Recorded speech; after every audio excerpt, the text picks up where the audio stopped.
Senhor Presidente do Tribunal Constitucional, Senhor Presidente da Academia das Ciências de Lisboa e nosso também anfitrião, honrando-me eu muito ser sócio, a título pessoal, sócio honorário desta Academia, Senhor Presidente do Tribunal de Justiça, aqui presente, bem-aja pela sua vinda, Senhores Presidentes do Supremo Tribunal de Justiça, do Supremo Tribunal Administrativo, do Tribunal de Contas, Sr. Procuradora-Geral da República, Sra. Provedora de Justiça, Sr. Secretário de Estado, junto ao Sr. Ministro da Justiça, Senhoras e Senhores Conselheiros, Excelências,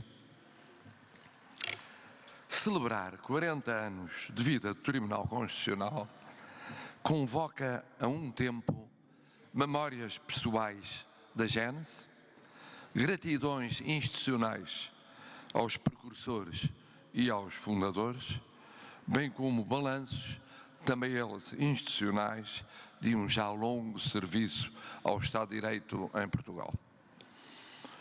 Memórias pessoais da primeira, já não digo da votação da Constituição, revi aquele momento e pensei que seria porventura o único presente nesta sala que tinha tido a oportunidade de ter votado a Constituição e estar ainda vivo e perante vós a testemunhar aquele momento verdadeiramente histórico.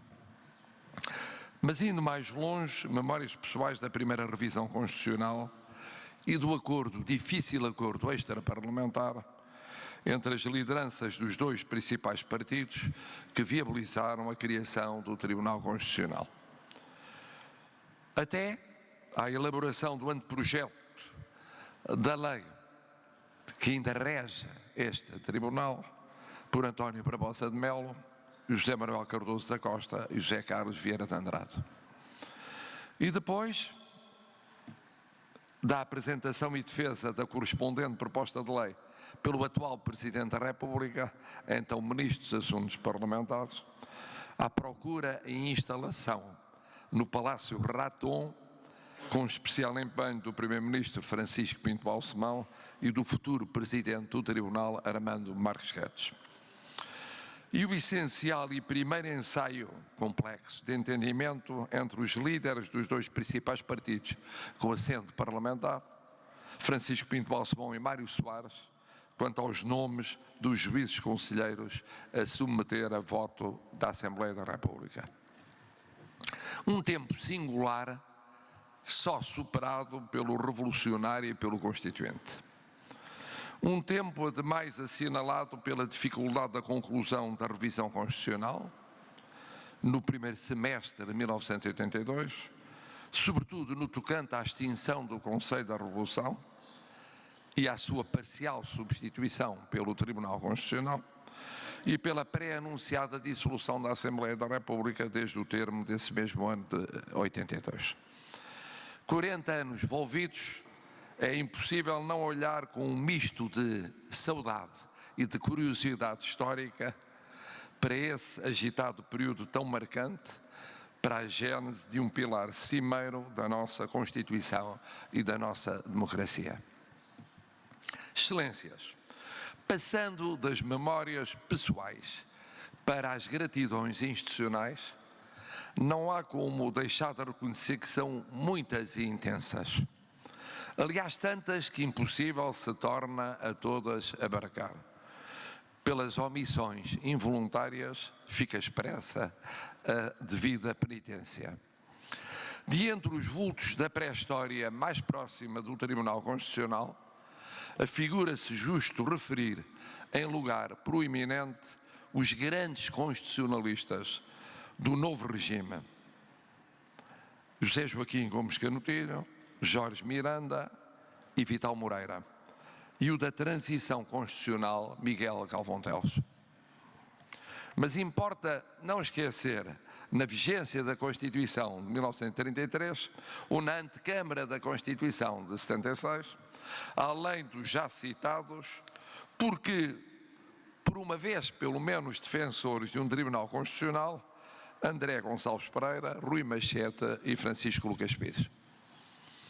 Imperioso é ainda na pré-história do Tribunal agradecer aos membros da Comissão Constitucional, que aqui foi explicado e bem, não era um Tribunal Constitucional, mas que abriu o caminho ao ainda incógnito futuro.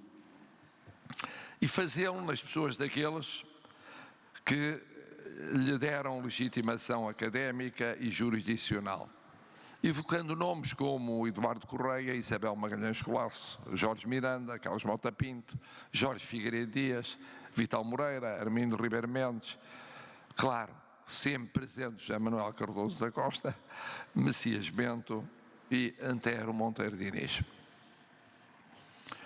Da história de 40 anos, ser-me-á permitido cumprimentar todos os relevantes protagonistas, a saber, todas e todos os senhores juízes conselheiros, e felizmente aqui estão presentes várias e vários de sucessivas formações, nas pessoas dos sucessivos presidentes Armando Marques Guedes, José Manuel Cardoso da Costa, Luís Nunes de Almeida, Artur de Faria Maurício, Rui de Moura Ramos, Joaquim de Sousa Ribeiro, Manuel da Costa Andrada e João Pedro Galpeiro.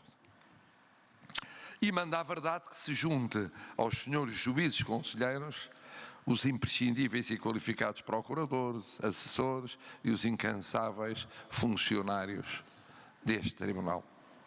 Sem todas e sem todos quantos, no Tribunal Constitucional ou entidades que agem por sua autoridade, na fiscalização das contas político-partidárias e das declarações de rendimentos titulares de cargos políticos dos altos funcionários do Estado, inviável seria apresentar 40 anos depois tão significativa obra jurisdicional, doutrinária e cívica. Excelências, não dispõe o Presidente da República de poder de iniciativa, nem de decisão, nem de livre promulgação, pedido de fiscalização preventiva ou veto em matéria de revisão constitucional.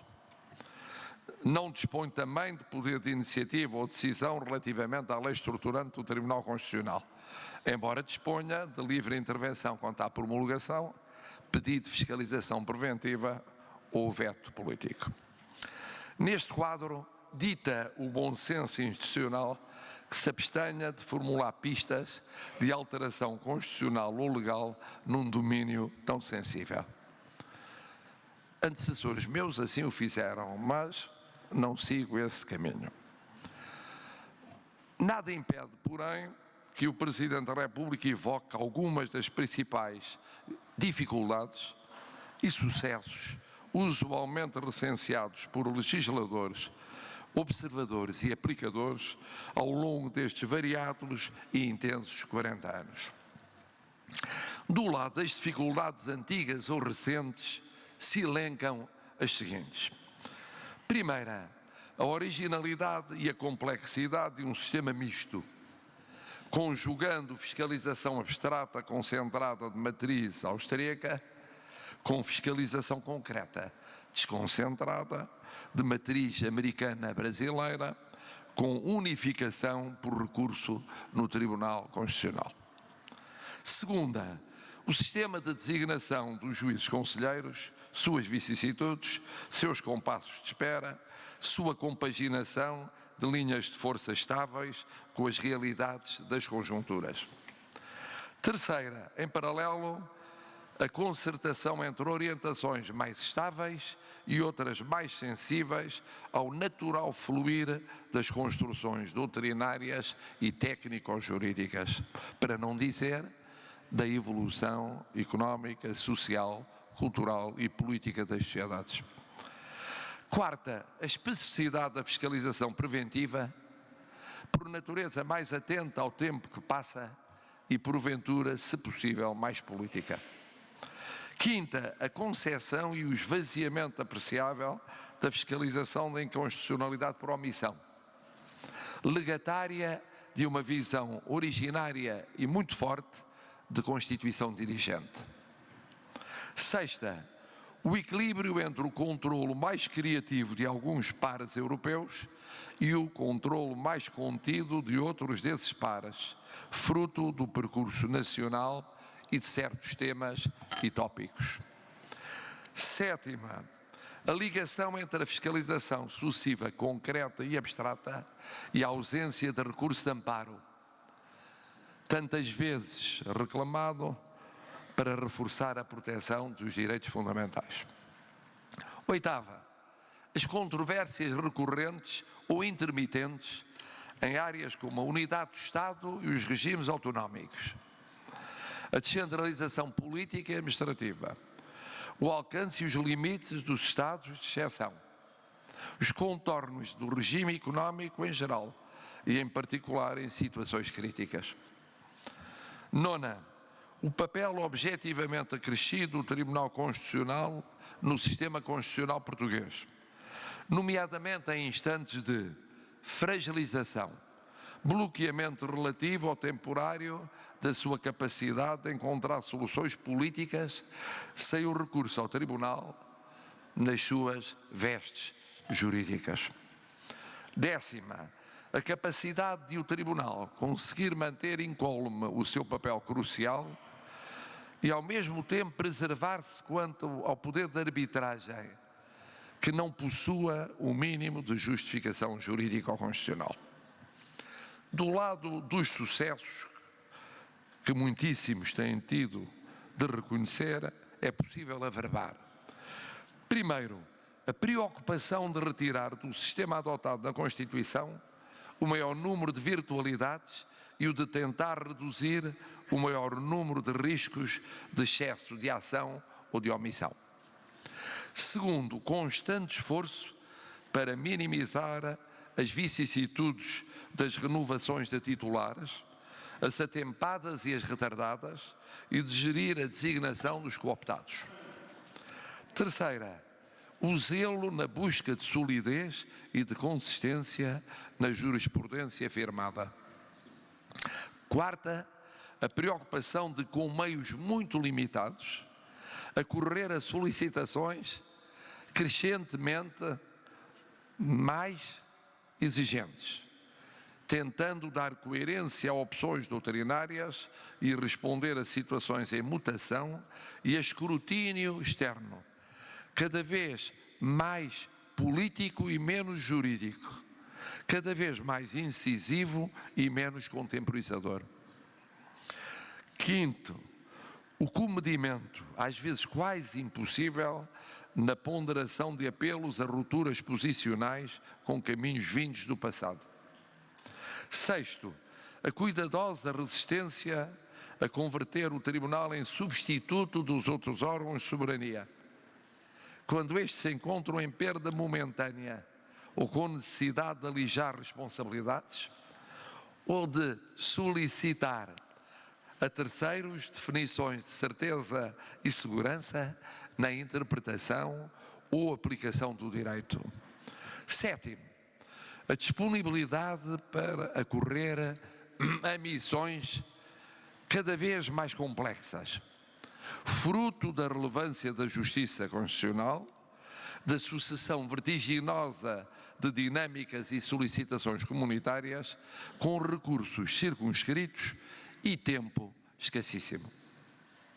Excelências, como é bem de ver, comparando o prato da balança das dificuldades recenseadas com o das realizações possíveis, pode haver, ao menos de quando em vez, quem de fora faça reparos, boa parte dos quais estritamente relacionados com condicionalismos prévios, constitucionais e legais a que o Tribunal é alheio. Nasceu e tem vivido com esses condicionalismos, mesmo quando reconhece o seu fardo e as suas exigências. Não obstante, é claramente maioritário o entendimento de que, no quadro pré-definido, o Tribunal Constitucional tem singrado, reforçado o seu protagonismo, resistido às dúvidas ou suspeições de oscilação nos equilíbrios doutrinais, ideológicos e políticos, logrado não desmerecer até superar na qualidade da sua doutrina a tradição e a experiência dos seus pares, sobretudo europeus. E isto com permanentes apelos comunitários para que chame a si, direto ou indiretamente, controlos financeiros sobre a vida política, a transparência, o acesso a cargos de maior tomo, ou seja, a decisões nucleares no nosso sistema de governo. Ironicamente, aqueles que o veem ou insinuam vê-lo aqui e ali como alinhado com aquilo que desaprovam, ao mesmo tempo o invocam em momentos de aperto como instância ajustada para atuar supra partes e resolver os becos de saída mais ingratos na vida coletiva. Em suma, sem se pronunciar sobre o que pensa existir a rever na Constituição e na lei com as lições destes 40 anos, o Presidente da República não pode deixar de admitir que é próprio da democracia a divergência e a conflitualidade, quer nas soluções constitucionais, quer na sua aplicação na lei ordinária. Tudo isto é próprio da democracia. Mas também é próprio da democracia distinguir aquilo que a Constituição e a lei dizem e aquilo que o Tribunal pode fazer diante da Constituição e das leis vigentes. E é próprio da democracia lembrar que o Tribunal Constitucional nasceu no pós-ditadura, com a pré-história de uma Comissão Constitucional notável, mas enquadrada num processo tributário da transição revolucionária, e se afirmou de forma irreversível ao longo de 40 anos. E não num tempo muito superior, qual seja o somatório de anos de outros Estados, nomeadamente europeus. 40 anos. E 40 anos em Portugal, com a economia, a sociedade, a política e as crises que tivemos e temos. 40 anos com os partidos, os parceiros sociais, a sociedade civil e a administração pública que tivemos e temos. Podia ter sido diferente e muito melhor? O que foi, foi, e francamente, muito bom. É credor da nossa gratidão jurídica, constitucional e cívica. Não incondicional, porque há sempre muito a aprender, muito caminho a andar para todos os órgãos de soberania e porque nada nem ninguém é perfeito em qualquer tempo ou lugar. Para o Presidente da República deste tempo, que foi constituinte em 75 e 76, e então começou a ensinar o que teve de esperar quase 10 anos até ser realidade, a saber, um Tribunal Constitucional, mentiria se não dissesse que naqueles primeiros dias, que na verdade foram anteontem na nossa vida coletiva, era puro sonho o que se transformou em realidade. Mas depois há o futuro, e esse não o trouxe escrito, suscitou-me no meu espírito aquilo que aqui foi dito por Vossa Excelência, Sr. Presidente do Tribunal Constitucional. Costuma dizer-se que à medida que se avança no peso dos anos, se é cada vez mais pessimista. Há exceções, mas são exceções. E eu tenho dificuldade em não partilhar algumas das preocupações de Vossa Excelência.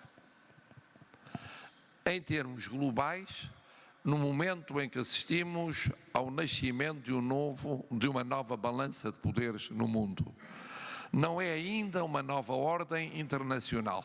Demorará tempo a surgir, mas é certamente uma nova balança de poderes no mundo.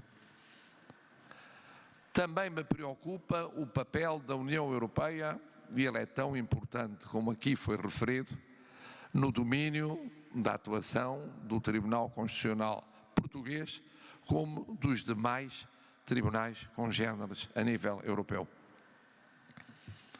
Porque a União Europeia defronta, nesta transição para a nova balança de poderes, esta opção muito simples, de facto corresponder à expectativa dos europeus de constituir um protagonista cimeiro na nova balança de poderes ou apenas um protagonista secundário nessa balança. E isso depende de fatores, uns intrínsecos e outros extrínsecos. Uns facilmente controláveis, outros não controláveis. De entre os controláveis, ou parcialmente controláveis, a superação da fragilidade dos sistemas políticos, económicos e sociais europeus. Não há instituições europeias e lideranças europeias fortes, baseadas em sistemas nacionais fracos. E a realidade é que o conjunto de circunstâncias que apontou de toda a ordem tem fragilizado sistemas políticos democráticos, diríamos nós, Estados de direito democráticos no quadro europeu. Nos casos, no domínio estritamente institucional. Noutros casos, no domínio dos sistemas económicos e sociais. Noutros ainda, na aderência desses sistemas à evolução dos acontecimentos e à intervenção por várias formas dos povos europeus. E essa é uma realidade que não pode deixar de condicionar a vivência das Constituições, a produção legislativa, as decisões políticas e depois, inevitavelmente, e a título definitivo, o papel dos órgãos jurisdicionais. E neles, em particular, do Tribunal Constitucional. Significa isto, portanto, que ninguém está imune a esta tendência em curso de prognóstico indefinido e que será um desafio cimeiro para os próximos 40 anos de vida do Tribunal Constitucional. Excelências, agora é o futuro que vos interpela, que nos interpela. Depois de um passado que permite afirmar que o Tribunal Constitucional representou um bastião, um pilar crucial da nossa liberdade, dos nossos direitos, da nossa democracia, da nossa constitucionalidade, do Estado de Direito Democrático. Mas há mais democracia a construir, há mais esperança a recriar. Algumas e alguns em nosso lugar aqui estarão daqui a 40 anos para testemunhar 40 anos envolvidos que esse ciclo não desmereceu daquele que hoje celebramos virados para o futuro.